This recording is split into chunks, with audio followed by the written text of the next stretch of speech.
నువ్వు చేసిన పూజ ఏ పూజ?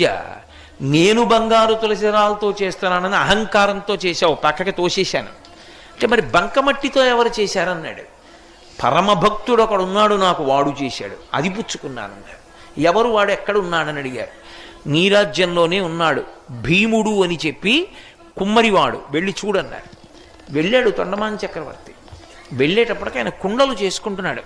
కొయ్య వెంకటేశ్వర స్వామి మూర్తిని పెట్టి మట్టి తయారు చేసేటప్పుడు కుండ మొట్టమొదటిది చేయగానే విరిగిపోతుంది.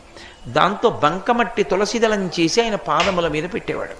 స్వామి ఉన్నాడు అని నమ్ముకునేవాడు. ఆ మట్టి తులసిదళం నేను పుచ్చుకుంటున్నానని తొండమాన్ చక్రవర్తి వెళ్ళిన తర్వాత గరుడ వాహనం మీదొచ్చి వెంకటేశ్వర స్వామి తను కట్టుకున్న బట్టలు తీసి ఆ భీముడికి కప్పి, శ్రీదేవి భూదేవి తమ ఒంటి మీద ఉన్న నగలు తీసి తమాలిని అని భీముని భార్యకి వేసి గరుడ